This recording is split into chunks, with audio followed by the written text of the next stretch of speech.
9 of the 40th Dakar Rally was expected to produce an action-packed day of racing as competitors were meant to cross borders for the final time in a 242-kilometer journey from Tepiz in Bolivia to Salta in Argentina. Instead, they got to enjoy a leisurely liaison drive into the third and final host country of this year's race as the stage was cancelled by the organisers. Yeah, it is disappointing, but there must be good reasons for it. The ASO don't cancel stages lightly. You know, you only have one chance at this race a year, so there must be some serious problem somewhere. The stage tomorrow, as far as I can say with information I have had, wasn't so exciting and not so long. It was more easy stage. No, I think nobody will miss it. You know that I would like to sleep a bit because I'm completely exhausted. Last night was 4.5 hours sleep, and this is not enough. When you are 61, this is not enough. So I don't want to say that I'm happy that it's cancelled tomorrow, but yes, I will have a proper night, and also the stress will go a little bit down. I can have a shave, the car can have a little shave, and a 100,000 kilometer recalibrate. Yes, no, but no, I think it is good. For me, one rest day is good. Or rest day we must drive, but okay, it's good. It is what it is, you know. If we raced, you know, I wouldn't mind. If we don't race, I mean, you know, you have to do what the organisers think are best.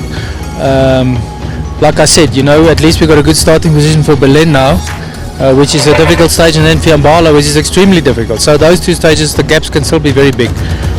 So we just have to try and do our best, and you know, see what happens.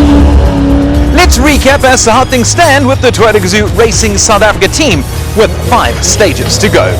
Let's pick up from stage 7, which proved to be a dramatic one in South America, the start of the marathon stage. While Toyota Gazoo Racing South Africa's Nasser Al-Attiyah and Janelle de Villiers finished 2nd and 3rd respectively.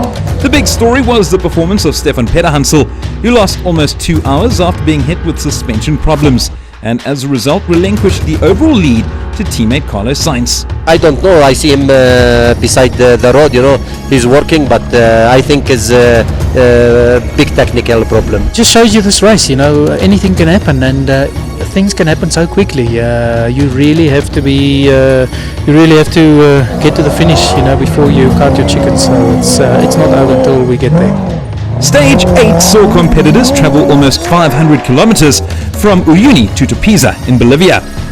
Pederhansel won the stage with Al-Attiyah coming in 3rd. De Villiers got stuck early, and he and co-driver Dirk van Zitzewitz lost over 20 minutes before going on to finish the stage in 9th place. We were in the off-road, and it was a little bit in vegetation, and there was a big you know, crack basically in the off-road, and I didn't see it. I saw it at the last minute, but all the tracks sort of went there, and then you know, I just tried to go and see if I could get through it. We nearly made it, but unfortunately got stuck like that. In the first off-road section we did hit a hole and really parked our Hilux in a way you should never park a car. It took us almost 20 minutes to get it out there, and with help from some spectators. I'm happy with 3 Hiluxes in the top 5, but the top spot is where we came to be this year. You know, the new Hilux is a big step forward, and we lost time in the dunes that I didn't really want to lose, or the team didn't want to lose. So we were hoping we would go to Bolivia with a few minutes lead, and we ended up going the opposite way. With teams making their way to Salta, drama unfolded on Monday as it was alleged that race leader Carlos Sainz from Peugeot had knocked over a quad biker during the marathon stage. After an investigation by the rally organisers ASO, Sainz was hit with a 10-minute time penalty. There's some very competent officials here. They would have looked at all of the evidence, so there's no question that it was needed. We wouldn't want to benefit from that 10 minutes, but for sure we'll take it if the opportunity comes our way. It's 10 minutes to our favour. Carlos is leading the race, so it takes it down quite a bit under an hour to Nasser. So in that way for us it's good news, but nobody likes seeing penalties awarded, that's for sure. So with a second unexpected rest day done and dusted, the teams now ready themselves for stage 10, a tough 373-kilometer journey from Salta to Berlin. Tomorrow's stage is Berlin. It is traditionally a very tough stage. In fact, 2 years ago it was so hot, the bike riders were suffering from exhaustion, and they shortened it. The Peugeots last year, or when we did it last time, were not as good as they thought they'd be there. I think, you know, the heat, they had sticks that went through the tyres that gave them slow punches, but the navigation's tricky there, and I think it's very much a driver stage and cruise stage with the navigation, so let's see what happens. I know a little bit the stages 10, 11 and 12. It's not my garden, but I know them a little bit. It does not mean that I will not get lost, but I know a little bit the character of the stage. So on that side, I hope I will help Werner a little bit. I'll be happy to get to lower altitudes. Yeah, the high altitudes. I mean, we went to like 4,800 again today, which is extremely high. It's going to be nice to race at lower altitudes.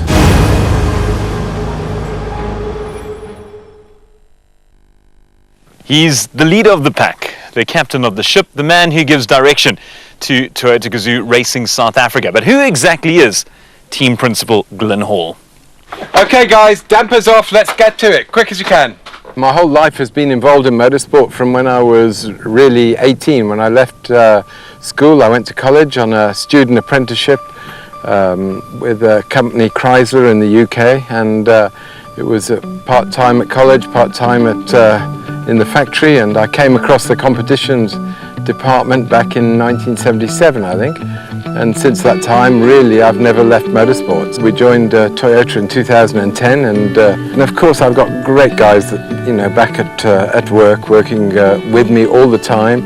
We enjoy what we do together, and I really especially enjoy the development side of the car, designing from base with the engineers in the office. So I probably become quite troublesome to them during the day, because some days I can spend 6 or 8 hours in the office looking over their shoulders, and it'll come to times like just before Dakar when I'll hardly be there at all. I'll be in the factory watching what's happening there. But I love winning, so losing is not easy, and I guess that's where we are in this competitive environment. Anybody who's racing, and Sorrel van der Merwe said a good loser is a constant one, and that always rings a bell in the back of my mind. Toyota Gazoo Racing South Africa has 3 crews in action at Dakar 2018, and Hall has been very impressed by their performances. We've got Nasser, who's incredibly fast, won every rally this year that he's finished. Neil has been getting faster all year long, and just won the South African Cross Country Championship. And Bernard, Bernard's a European rally champion, very skilled.